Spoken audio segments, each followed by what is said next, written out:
Hi, I'm Jeff, and I'm a therapist. And I'm Tyler, and I'm a patient. We're going to talk about trauma, healing, and everything. Everything is traumatic.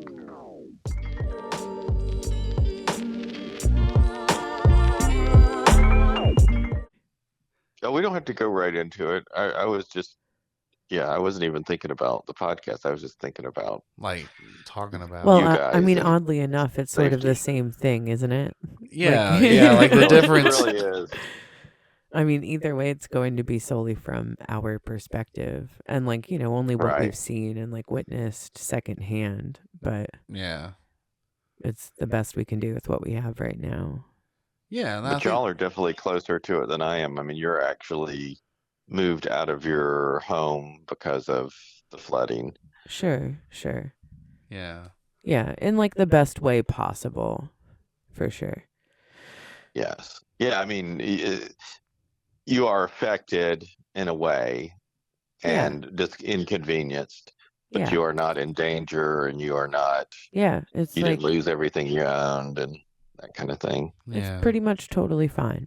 Yeah, for the most part, it really is. On the scale of how fucked we are, things are pretty much totally fine. Yeah.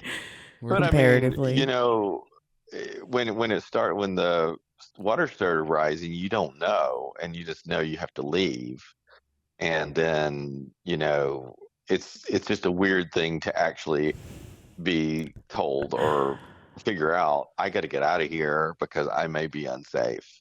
Mm-hmm. Yeah, it was a very weird Friday. Oh. Yeah. The fucking weirdest I've had in a while. Now that you say that. You've had some pretty weird Mondays, but Friday-wise, it was crazy. Off the charts. So, Jeff. I guess we should start back Friday. We should talk about what. Yeah. Just kind of like what we did. Tell me the stuff, and I'll just sort of listen, and because I feel like I'm learning here as y'all talk. So, as a really brief backstory, a good portion of the traumatic things I have experienced occurred during my displacement from my childhood home flooding. So when I was, I want to say 12, 14, 17, my house flooded. And each one, oddly enough, becoming more substantial than the last. And the last was severely traumatic, one, because I was the oldest. And so things were already pretty rocky. But it was also the one that we lost the most in. And it was pretty catastrophic. I lost a dog in that flood. And it was, it's been rough. It's been rough. But the good thing that I can take from all of those things, and oddly enough, all the things in between, is it has helped me to be a very hyper vigilant person, for better, for worse. Yeah. So my emergency preparedness off the charts. There you go. Oh my God. It is top fucking notch. And yep. For some people it's a bit too much, but for other people it's, there's I feel like maybe a sense of comfort because I feel fairly confident in my ability. So we were watching it really closely. I was trying to pay attention to it as much as I could without it being too interrupting, but enough that I felt I was sufficiently prepared. So we kept an eye on different I don't know, medias, I guess, for information. Yeah, it was basically a lot of Facebook and a lot of other social media sites, and then eventually we just got the scanner app. Yeah, because I from like hanging out in those rural areas and kind of with mountain people. Mountain people love listening to a fucking scanner, man. I don't know what it is, but It's like a we just podcast. love it. It is like a podcast. That's the Appalachian podcast. Oh It's like my just a God, scanner. I love it. That's outstanding. Oh, you mean the Appalachian podcast? Oh, God, that's good. That's good shit. So, I've just been, I don't know, privy to seeing like the different scanner apps and like being like, well, I kind of want to listen to it. Yeah. So I was like, fuck Yeah. it, I'll quick download it, and like that way I can get some like real time shit instead of just like feverishly switching from like one media to another. And I'm like trying to find something that in my mind I think felt less threatening, which like hindsight's 2020. And like listening Yeah. to the live EMS may not have been the best. However, the greater purpose is that at one point after listening to this, I mean, Jeff, I went all out. I created a cozy little space with like Oh, blankies yeah. and pillows. We were arts and crafting it up in that motherfucker. I was like, I am going to self-soothe like no one's There you ever go. seen before. It was. That's awesome. I felt like the musicians on the Titanic. Oh my God, yes. That's Playing outstanding. as everything. But It that's very much great. felt I mean, like that. It felt like rallying up the family and like we're gonna do this last thing together before. yeah. I love that. What a great way to use traumatic past history as I mean, you got to do something with that energy. Oh my And God. so Oh my that you God. have become hyper alert Whew. in a I'm good buzzing. way. It feels like I'm full of That's- bees, Jeff. But that's great. I mean, you've got to do something with that energy. You've got to do something with that Yeah, and I was like, I'm trauma. gonna And touch so some being paint. able to, yeah, I'm gonna it's play with great. glue. Play with glue. Yeah, that's true. Your texture board. Yeah. Um, Yeah, I just go like for the senses because that's like what's aroused in that moment is the Mhm. senses. So it's like we have to channel that into something because there's no Yep. ignoring it. Like No, good no, lord, yeah. ignoring it So- is not an option. So That's the crazy. scanner just kind of progressively gets Yeah. worse and worse with like reports of like this area is flooded, this area is flooded. We can't get on this road. We This can't road get- fell This apart. road fell apart. This We're waiting road, for boats. Yep. At one point, there was like 4 separate houses that were in like I'm assuming it's like one after the other that were by the river, the Pigeon River, and I laugh because I'm uncomfortable, not because it's funny. Yeah, yeah. yeah. But like there were 4 houses and like there were people trapped in all 4 houses, and they were like. Mm. Of course, having to describe this like back and forth between like the person in what I guess would be dispatch and the first responder, and it got fucking wild and just It just really ramped up. It got worse, and we're like, I mean, the one that stood out to me that I want to share, and I don't mean this with disrespect, but I mean it to express like just like what the severity of the severity situation because of it's it. Yeah. it was just insane. So one of the ones that stuck out to me was a report about a cancer patient who was bedridden that was also trapped and needed to get oxygen. And so that one just like, Man. and so eventually like the pleasantries kind of stop. Oh man, these guys were just fucking. They're like, you need to get them fucking out of the, yeah, you like, need to get them out of, you need to get them fuck out of it. And then you just hear the dam broke. Yeah, we heard the moment they thought that the Waterville Dam broke. So the Waterville runs into the Pigeon, which runs into the French Broad. And we live right between the Pigeon and the French Broad. So if Waterville broke, we would be hit immediately. Like that would take little to no time. Now, prior to this, because we were listening to just the crazy shit, I was like, we we had previously, I think the night before, we had packed our things and we had just kind of like left them where we packed them. I thought and we then had. Right. I thought we moved. Yeah, we moved. Did we them move to everything the to the door? Okay. We moved to the door that morning. Yeah, Okay. I'm sorry. And then I was like, we just need to get it to the car so that the last thing Yeah. we have to do is just get the animals and literally get to the car. We don't Yep. have any last minute Yep. things that we need to grab. Like, we just need to be able to walk out.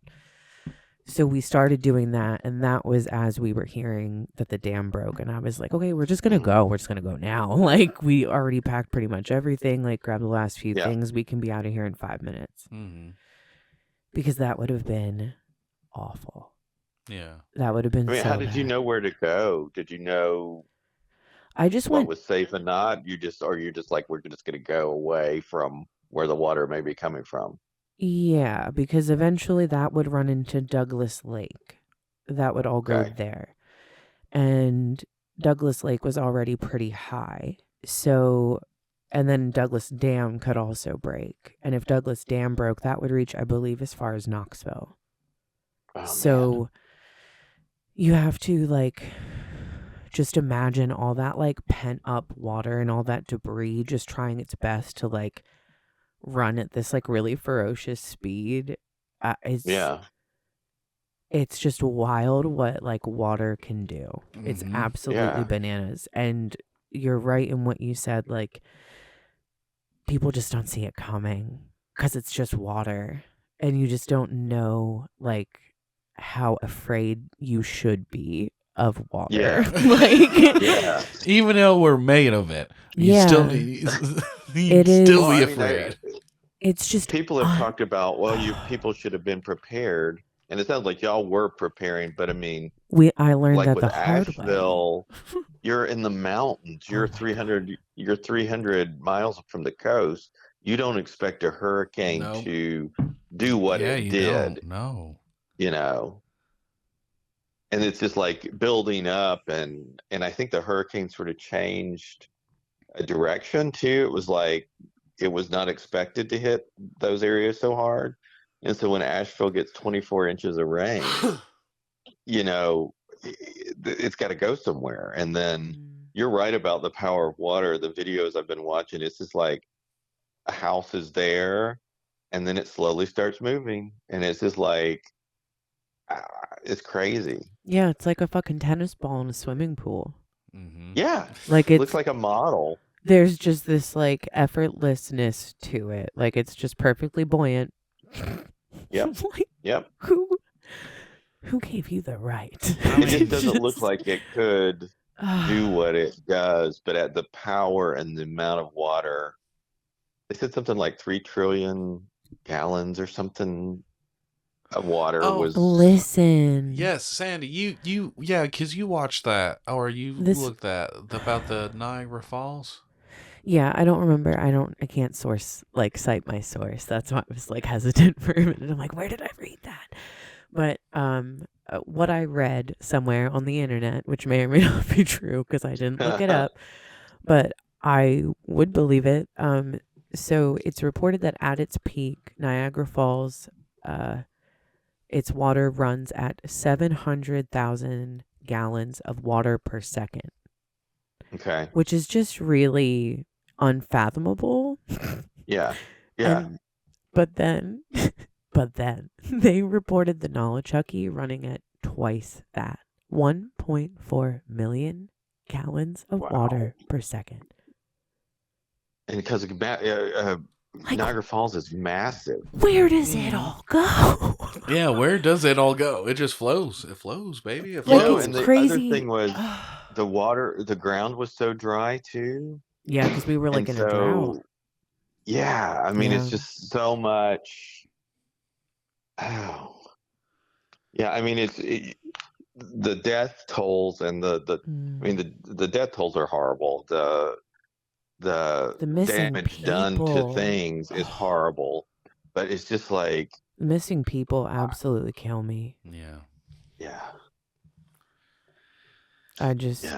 Yeah, we made the right call when we left because I mean, luckily that dam did not break, but like turned out to be like a malfunction. Something that set off the alarm indicating that the dam had broke. And like hearing that happen in live time, the like first responder saying that across and then we ran into a really good friend today who is actually doing a lot of relief efforts in Hartford, which is this just the coolest little fucking river town. Yeah, it's so bananas. Yes, it is a lawless. Yeah, it's lawless. It's eclectic. It's like it's just so like inclusive for the most part. Like you can't stray too far. Don't get me wrong, but like within its own community, it is just the most beautiful little thing. And like 100% was the reason why I relocated to Tennessee. I saw Hartford one time and I was like, fucking sold. I could not wait to come back, man. So it is, anyway, he is doing a lot of organization. And what the fuck was I going to say?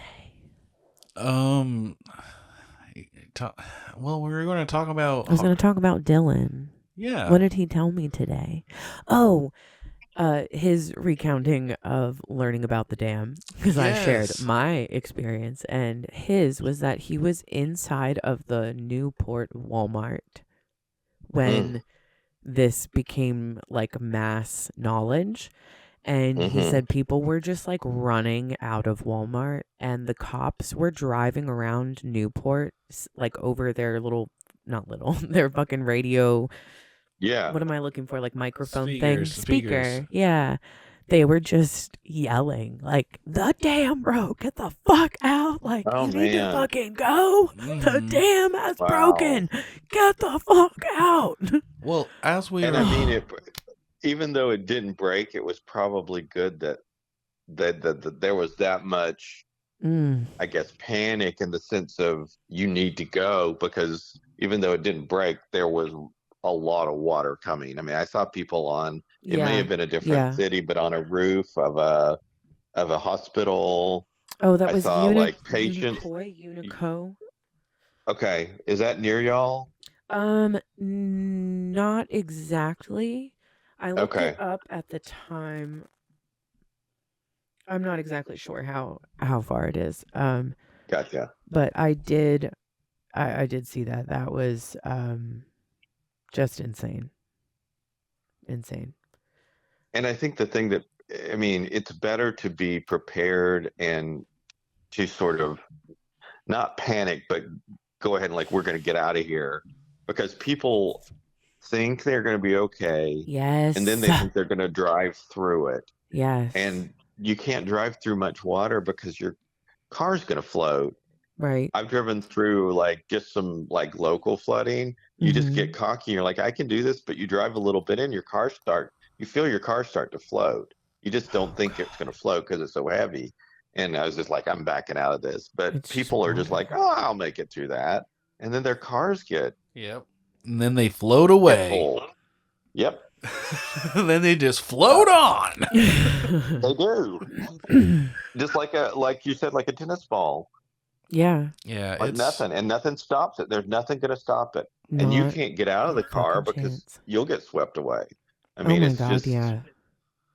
And you don't know what's in that water, man. Like, oh yeah, yeah.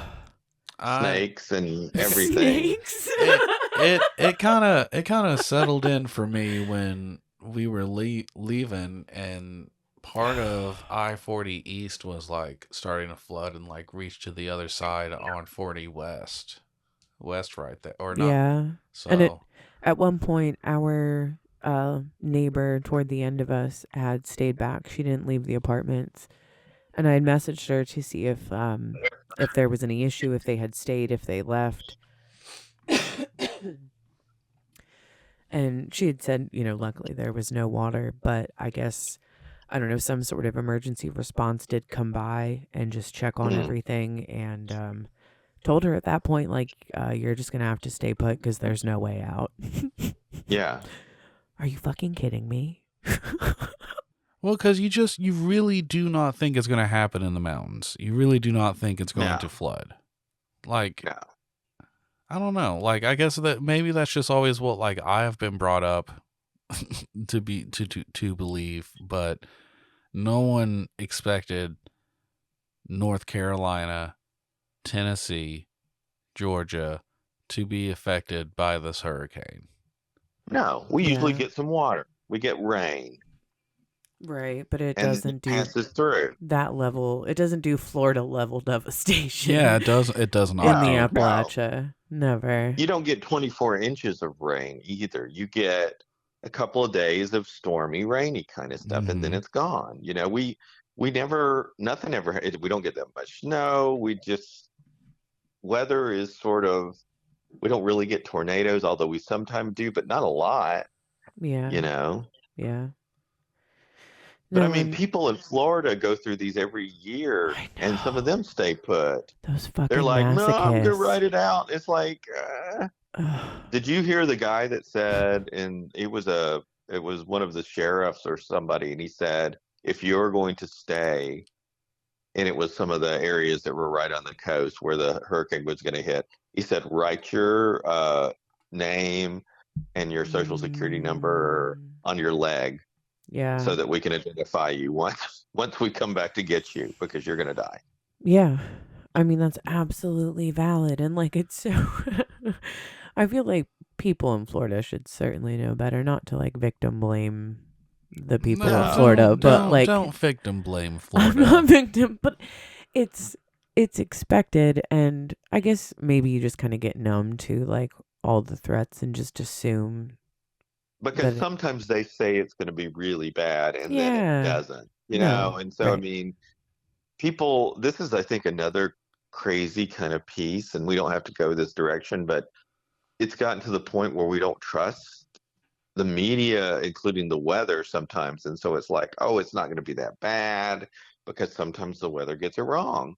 Oh, yeah, because totally. a hurricane is a moving target. It can change. Yeah, so absolutely. I think sometimes people are just like, oh, yeah, I feel like it's not victim blaming, and there's nothing that anybody really in Tennessee, North Carolina, Georgia could do. I mean, it's you're aware, but this is like 1,000 that you hear about the 100-year flood. People are saying like this is a 500-year event. Yeah. And so it's not predictable, really.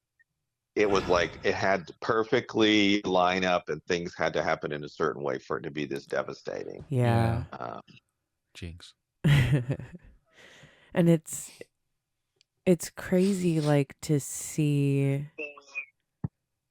I don't know, to see people experiencing this for the first time and having experienced it frequently, and like the fallout afterwards, and just like what that looks like, and kind of how it, I don't know, it has some effect on like your attachment. Well, because you experienced it 3 times. Yeah. And like at varying degrees of like where my brain was at on like a biologically like... Right, but what were the ages again? I know you mentioned it in the last. I know for sure I was 12 the first. I think I was 14 the second, and 16 or 17 the last. Okay. Yeah. Those are some pretty pivotal ages. Yeah, those are really for trauma to happen, like losing your home, having to move away. It's very inconvenient.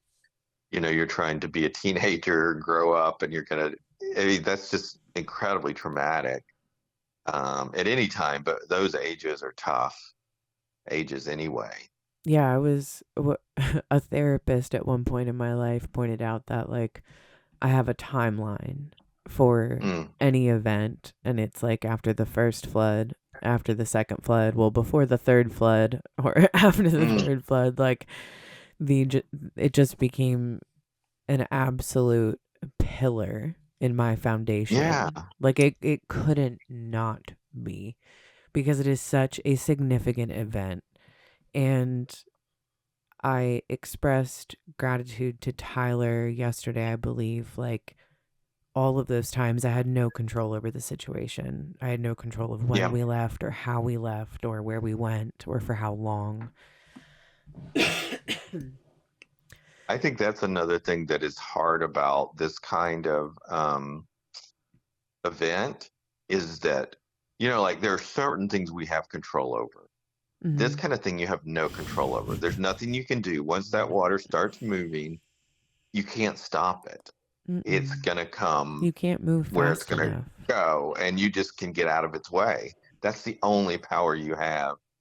And some people can't, but that's the only possible power you have. And we want to be in control of everything so much. That's hard on us as humans to just realize we have no power. There's something bigger than us and more powerful than us, and it's just going to do what it does. Yeah, and until you've experienced that firsthand, like just the way it can totally envelop its space in just seconds is absolutely unreal. And like its ability to just not stop. It's fucking water, dude. Like there's nothing it cannot affect.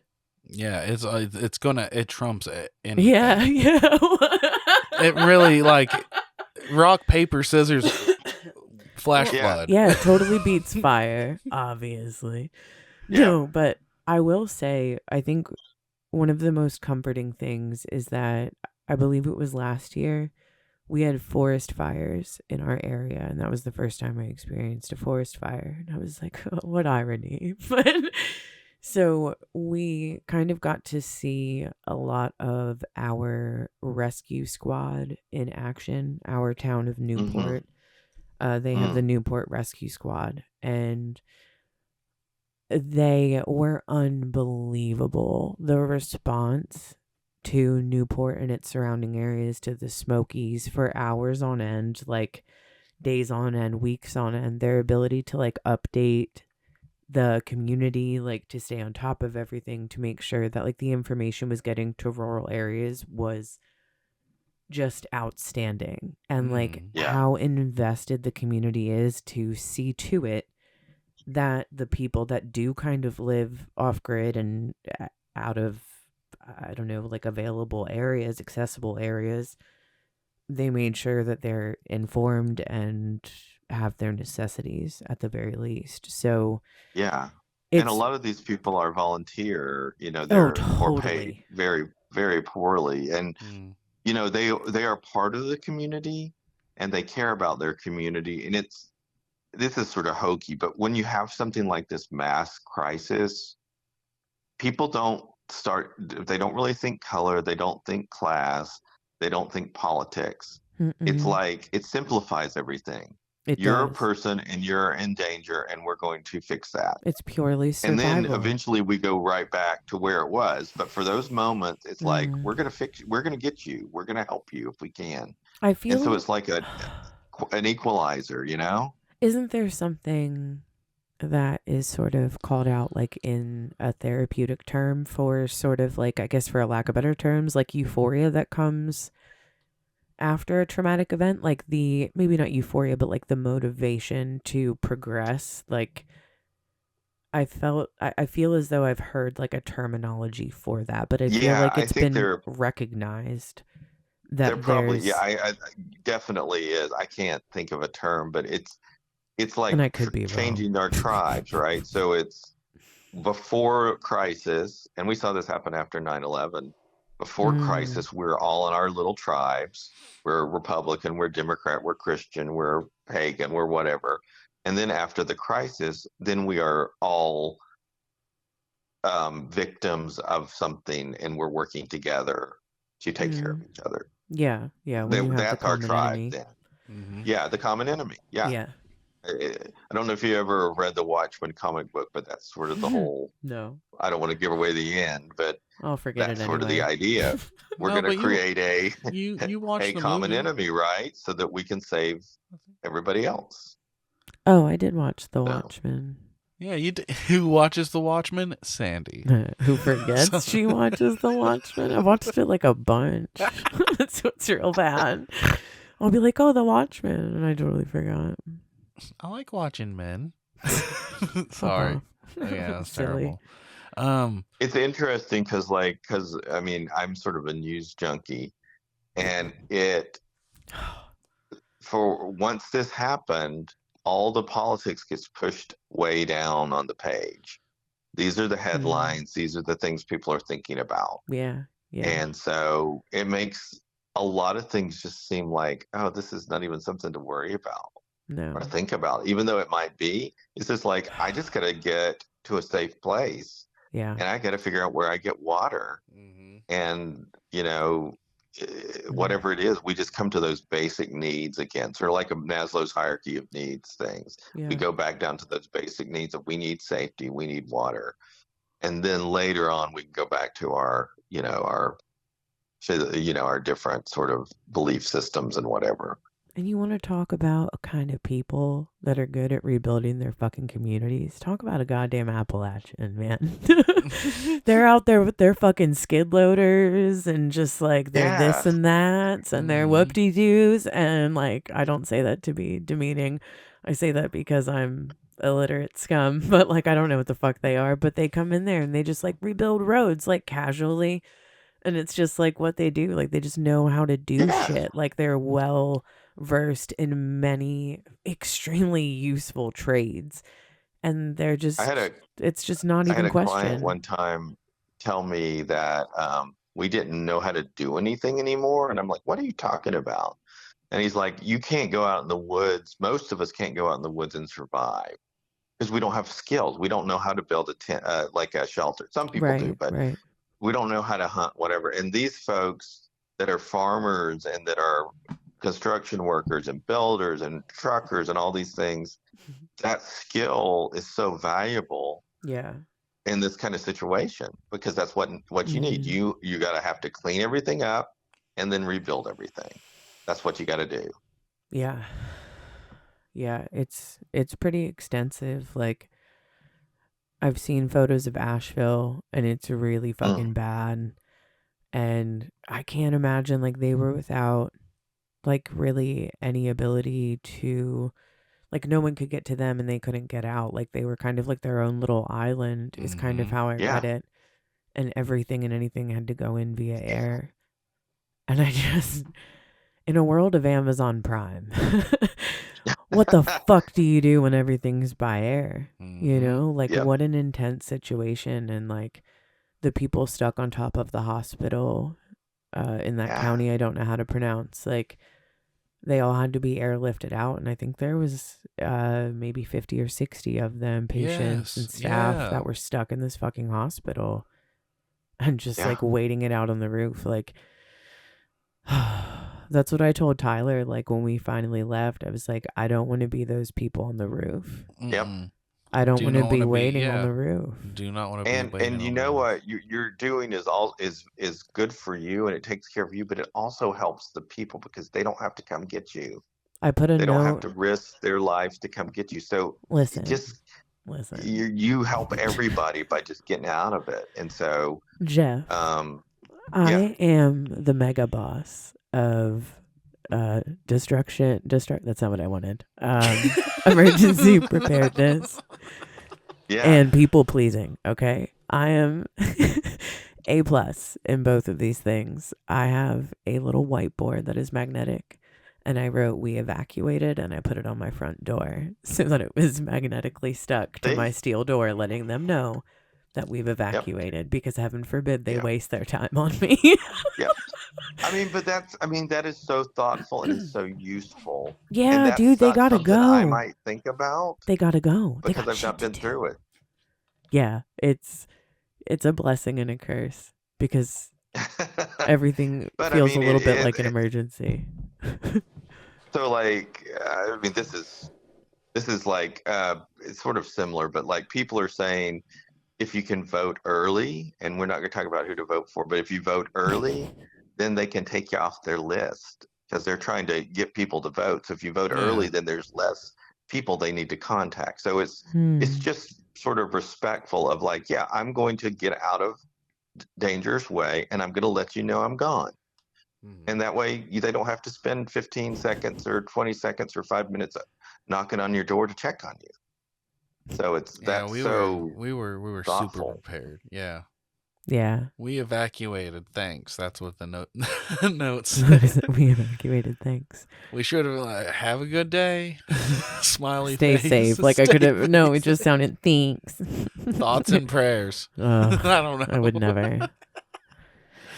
I think the way that people survive this kind of thing too is the common goal now. It's like, so if you think about it as the event, it's almost too devastating to process when you think about all the death and all the destruction and then all the things that come from that. But then if you just think about all we got to do is we got to clean this house out. We got to do this. We do this one thing at a time. We get you water just to break it people. We down. make sure the water's back on. It gives people things to do so they don't have to think Yes. about Yes. the tragedy. Yes. Yeah, because hit my mic. Hey, yeah, because I don't like one of the things I really want to do like with this episode is point like I know I'm not trying to take attention away from Asheville. Like, please, the websites to donate to Asheville, or you can find them readily available. But I want to talk about the immediate areas. Yeah. For a selfishly reason, affect me directly, which is like Newport, Hartford, and Hot Springs. Hot Springs. Yeah. So where we're at, we're located along the Pigeon River, like I mentioned earlier. And the Pigeon runs into the French Broad, which runs into Hot Springs, North Carolina.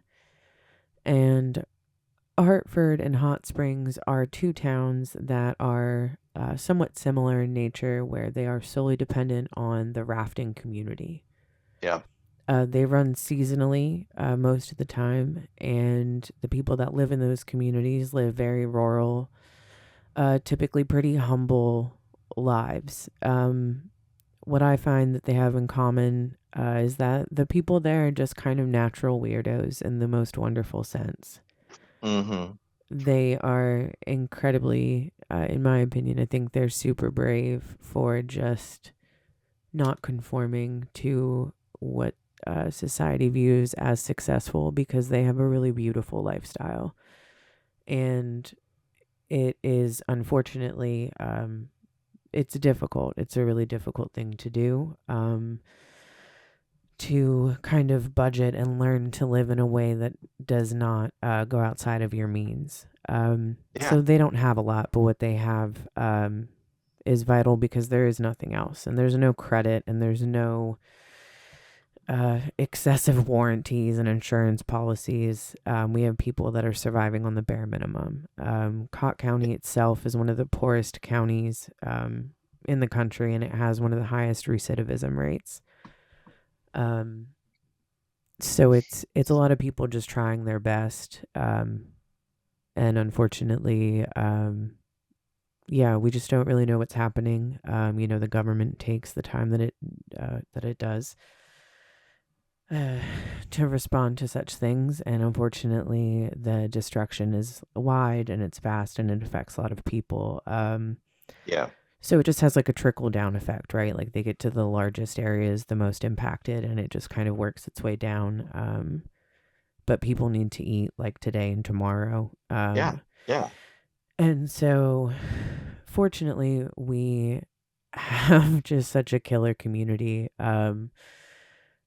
They're just people who aren't afraid to like get dirty and like work hard and just have a good attitude while doing it, and just being kind of goofy heathens. But we have a lot of people that have been in Appalachia their entire lives, and their parents and their grandparents and their grandparents' parents. We have people that have stuck through all the, revitalization that rafting brought decades ago, and have stuck with it despite the craziness and the influx of people and a lot of tourists. Both areas, like I mentioned, are just coming off of like their peak season. They might have a little influx in the fall, but obviously that's been taken from them. So hoping whatever they made this summer is enough to sustain them for next year without a natural disaster. So you have a lot of people on both ends of Appalachia and East Tennessee and West North Carolina that are doing an incredible amount with what they have. It's really outstanding. It's pretty breathtaking, and it makes me cry because it's really wild to just see Yeah. what the humankind can do when they're Yeah, trying just to Yeah. see to, people really come together and like, yeah, how much they are actually concerned for another person's survival despite the shit they Yeah. talk and how they act on Facebook and who they vote for. Like, it really, like, when push comes to a really chaotic shove, they, they will help that fellow liberal. They'll yeah, help that fellow yeah, Yeah. they'll get Yeah. nitty conservative. gritty and dig you out of something for Yeah, sure. because we care. Well, we care about people. We really do. Like, I know we're very easy to get stuck in our tribes, but we're also very easy to like look at a thing, give it a name, and then like put importance Yeah. behind it. So Yeah. it's very easy. And It's very easy for us to care for our fellow person, and like it's it, yeah, it's really it great brings to out the see. best of every organization. I think it brings out the best of the government, but like the church, it brings out the best of the church. The church actually can do good at this kind of stuff. They can step in, and the all the different groups really can be at their best. And this is totally like a wild idea, but I think as just hearing you talk about these communities, just thinking of the stories these people have to tell and some of the oral I history that they could know. I would love to just have say them on. things. And so, I mean, Yeah, maybe in the future when things get better, I mean, that would be something cool to do, Tyler, just to record some stories, yeah, like Hmm. what we're doing here. We're talking a story about y'all's experiences. And so that's also sort of cool because then it's like that resilience where you talk about it, you're living through it, you're moving, and people's stories. These people you're talking about sound like just people that I would love to hear their stories. Hmm. yeah. Yeah, they got They got stories. They got fucking stories. So, but Uh, Sandy did a really good job, or at least tried to like look up just some information if people do want to try to donate or like reach out to some of the places in like Hartford and Newport and yeah, so I mean, unfortunately, well, I guess fortunately, a lot of these places either do not yet or have just earned like access to the internet. So a lot of places have been kind of off grid, especially directly in these really, really, really small mountain towns. So they are some of the worst hit. They're some of the least well known. News crews, a lot of them can't get out there because their roads no longer exist. So it's just not as well advertised, unfortunately. Um, so I'm having a hard time collecting like Cash App, Venmo, PayPal for them in the Mm, event that anyone hears this and feels moved to donate for things like gloves and masks and shovels and trash bags and meals and first aid products and just, I mean, there's just so much of Appalachia that does not exist anymore that has been totally wiped out and will need to be, for lack of better words, like resculpted yeah, by machines that cost money. Um, and it's all very labor intensive and done off the backs of volunteers and people who just really really go hard for their community. Um, but I'm going to try to get information for the Grassy Fork Community Center. It's the only dropping point that anyone can locate in the Grassy Fork community, which is just up the mountain from Hartford. So there's a lot of people that are no longer able to get on the interstate. They don't have access to any back roads. They are totally reliant on that dropping point. So I'm trying to get some information in case anybody can send them money. Let me just double check my notes. I'm so sorry.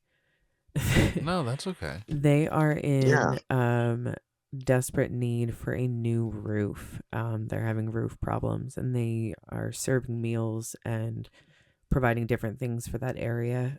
So they need a roof in order to be able to do that.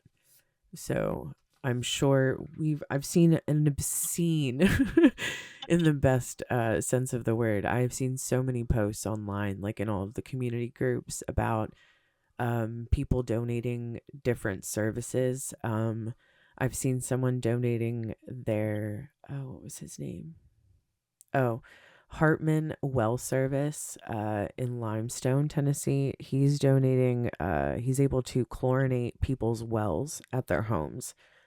Okay. So I guess, uh, to flesh out anything that came in during the floods.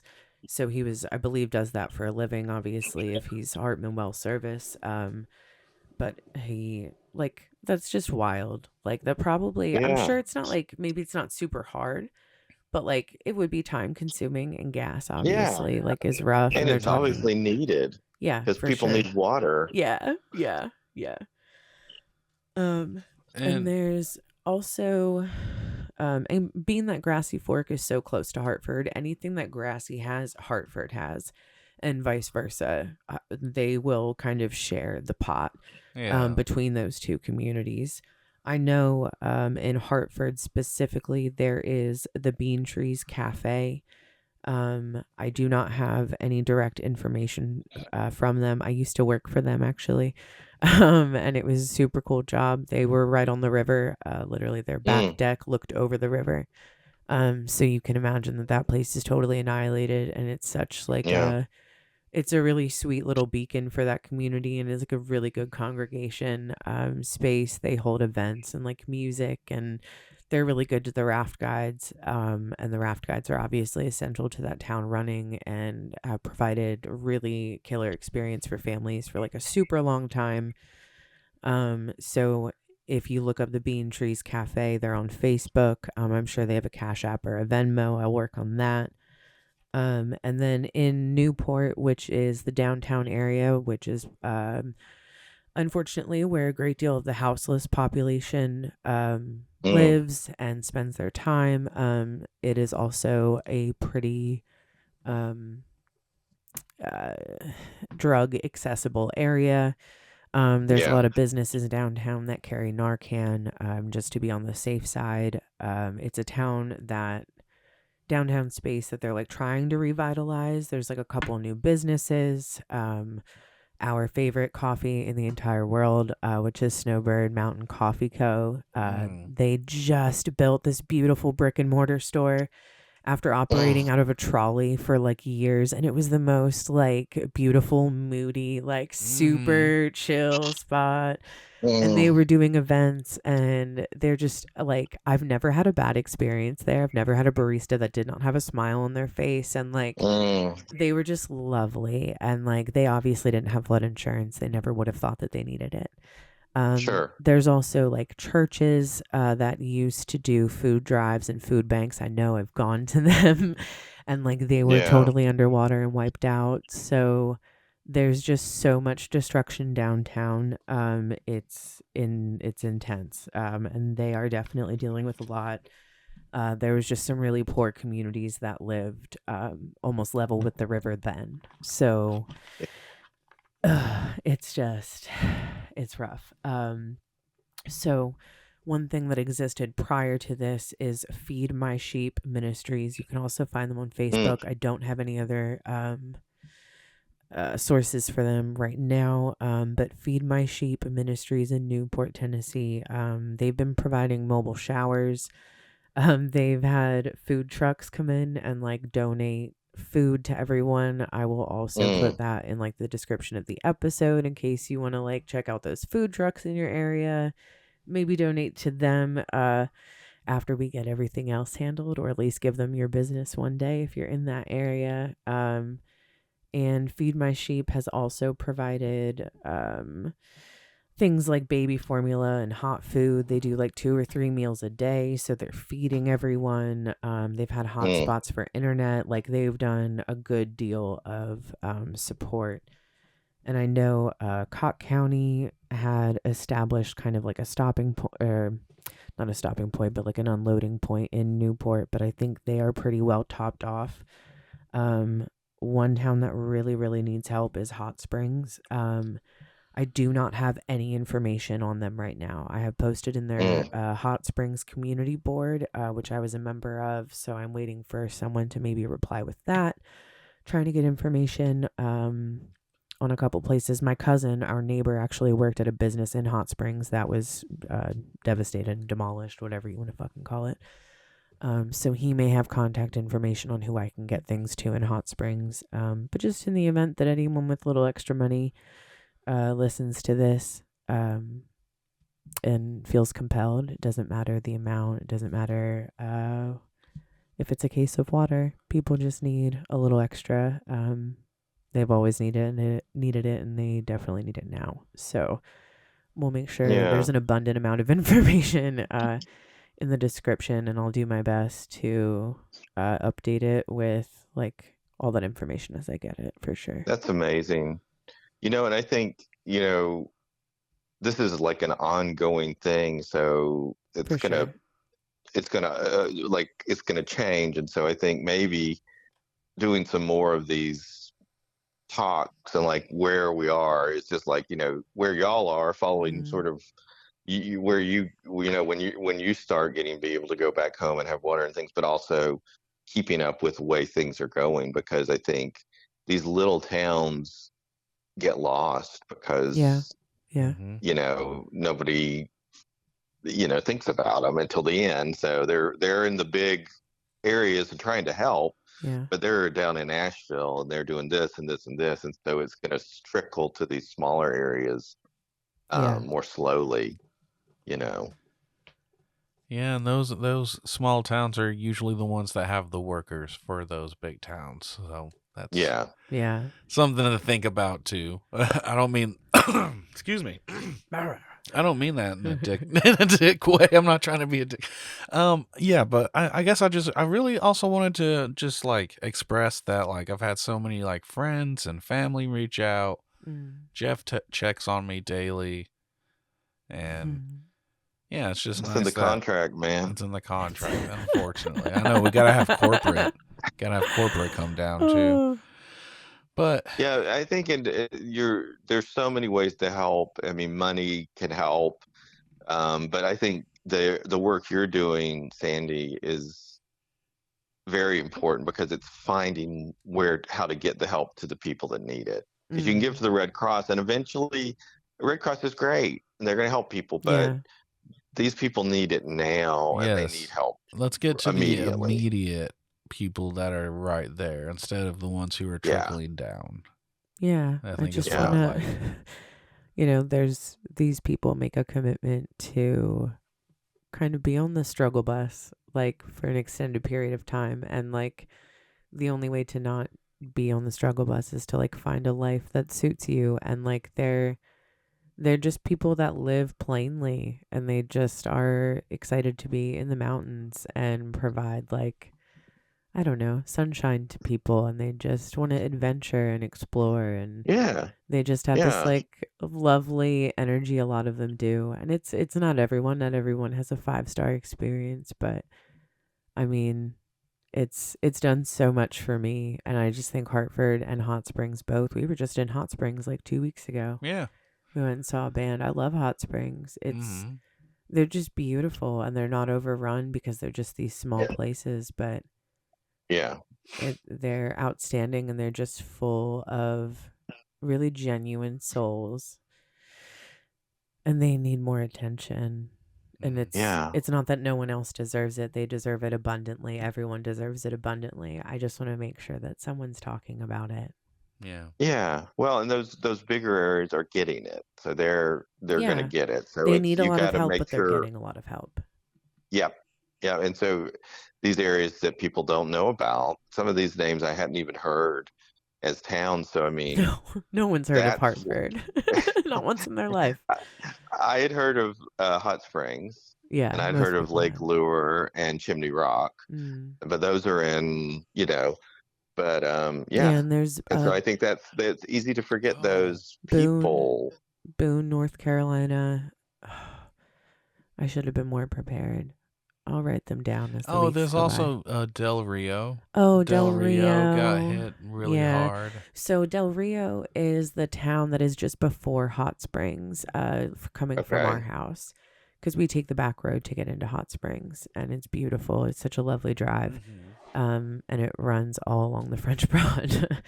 And there's these really cool, like, different, like, camping units along the drive. And they are, I mean, they're right there with the river. Like, it has, that's the appeal to it, is it's on the river.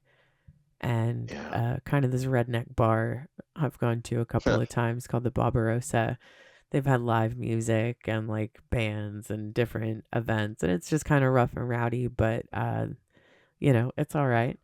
I can picture these towns because, like, near where I grew up in Cleveland, you had Ocoee River, Oh and yeah, those little yeah. towns like Ducktown and all the Wait, it was called Copper Ducktown? I love Basin. that. Yeah, it's just so much poverty, but there's just uniqueness and color, Yeah. It's such a spirit. It has like, it's just a different type of people. You just live It's like differently it's there. almost like it's not like the Wild Wild West in a bad way, but it's like that kind of just independence, right? Yeah. We're just we're gonna live our own kind of life. Yeah. The way we want to live our life. Yeah. That is what I like about it. Like, it's very, like, it's its own little thing, and that's what's cute about it. And again, like, these towns, it's easy to overlook them. Yeah. Yeah. And you don't, like, a lot of tourists in the area just don't realize what they're supported by. They go to Sevierville, they go to Pigeon Forge, they go to Gatlinburg, and they don't necessarily know about these other mountain towns that, like, depend on those rural people coming to their location. I mean, I work in Sevierville. It may not be for hospitality, but I still depend on its existence for other people to live here so that I can work for them. But I mean, I've served. I've done that a couple of times throughout my life, and I mean, while I can't stand seeing most tourists, and I bitch about them anyway, like, I do know that people depend on them, and if anybody decides to come to the Appalachia Smoky Mountain area, if you're going to travel here mindfully. Do not overload the areas that are desperate for resources, and donate a couple cases of water to the areas that are, your waitress is bringing you coffee, but like, she doesn't have water and had to like take a whore bath in the bathroom when she got here, dude. Like, give her some fucking money. Okay. This is tip her good. This is off topic. They've gentrified whore baths. Have they gentrified whore They've baths? gentrified whore baths. We were at the banana bin. Bonanza? The Bonanza bin. Bonanza. There was like a thing that was called 60-second shower, and it was just like you can go pee, Sandy. You can go pee. I was doing a pee-pee dance. Well, go pee. No, you'll hear it on the mic. No, you won't. Yes, you will. You might. I'm going to wait. Well, we can cut it out.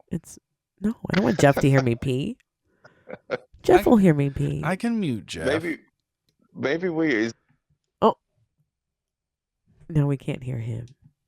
What did you say, Jeff? I'm sorry, Jeff. Is this a good time to that we've met our logical conclusion? Oh yeah, I guess this has reached its logical conclusion. My bladder says so. Maybe there's just one more thing I want to say is what are we naming this offshoot? Everything is traumatic. Trauma country. Trauma flood. Trauma country. No, I don't like trauma country. I don't know. That's something to think about. Yeah, I guess we can think about it. Yeah, I want to think about it. I really gotta pee. Okay, thank you for listening. Bye, Jeff. Share the stuff. Bye, dog, everyone. Take care of yourself. Be fucking... Be kind, don't litter.